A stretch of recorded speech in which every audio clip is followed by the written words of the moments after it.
My name is Steffi de Jong and I'm the co-founder of Playable. Playable is a social business promoting the rights and abilities of kids with disabilities through sports. When I went to South Africa for my studies, it's actually the moment when I got the eye-opener. It's there when I realized that there was a complete different world as well besides the Netherlands, and especially for people with disabilities, that the situation there was completely different, especially in the townships that I visited, where people were locked in their houses, where parents felt ashamed, where there was such a stigma still attached to disability that I realized there's so much work to do here, and of course there's work back at home as well, but I thought that the knowledge that is available right now in many of those areas in developing countries is so limited that the need is much bigger. And so that's actually the thing that inspired me, and the real, I guess, moment, the click that really made me want to start it was later when I met someone, a kid in Uganda, who told me that he loved to play soccer, but that there was no one who was willing to play with him. And in his environment there was a great sports program going on, but it just wasn't accessible at that point. So that's when we realized here's the big problem. There is so much going on, so much sport programs, sport for development programs, but from the thousands of them, only so little are inclusive. And the big reason is just because the organizations don't know how to simply adapt the rules or the strategies so that those kids can benefit. And having the background in adapted physical activity, that's where I saw, okay, here is what I can actually really bring to those organizations.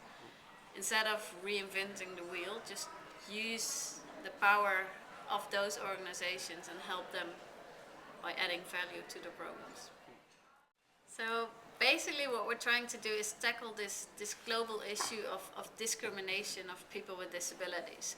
And how we do that is by 3 steps. First of all, we assist existing organizations, sport and or development organizations, in adapting their programs so that kids with disabilities can play together with their able-bodied peers.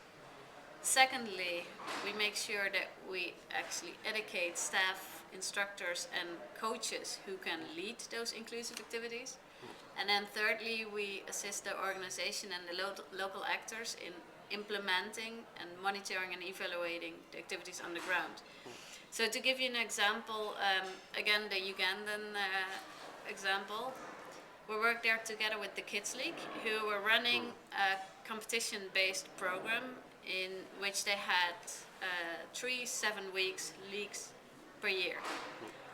Now the leagues were originally designed in such a way that the teams were inclusive in a social background, so kids from rich families played together with street kids, for example, but there were no kids with disabilities. So what we did is that we helped them change the rules of certain games so that the kids with disabilities are now participating. Initially, because of the very negative attitudes in Uganda, we decided to set up a parallel league for the kids with disabilities, where kids with all different kind of disabilities were already mixed in a team. So you would have kids with intellectual disabilities playing together with kids with physical disabilities, with hearing impairments, in such a way that there was already a kind of interaction between them. And we would let them play at the same times, at the same venue, as the original kids leagues. And that allowed them to learn from each other, to first, observe, and step by step to grow towards each other, get more comfortable. And so right now, we provide the opportunity that they are fully inclusive teams, so that the kids play together. I think the first big lesson that I've learned, and that I think is very important if you want to start a project, is that you need to be really aware of what is your strength. What is it what you can actually add to a certain environment? Because you're not an expert in everything, and especially not if you're not in your own environment. I mean, I have been in Africa right now for a couple of times, but I'm still not an expert. And it's the people there who have all the knowledge. And I think the most important thing is using and valuing their knowledge, and um, not coming in with a mindset like, oh, here I am, I know everything.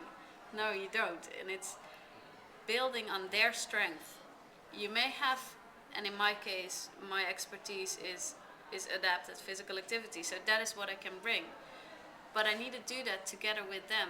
They know, for example, which games or which exercises work in a certain cultural context.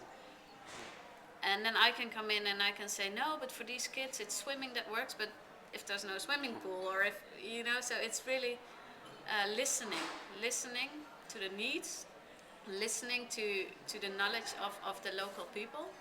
I think that is a big lesson, and secondly, it's, and that's, I guess, more about daring to go out of your comfort zone, daring to,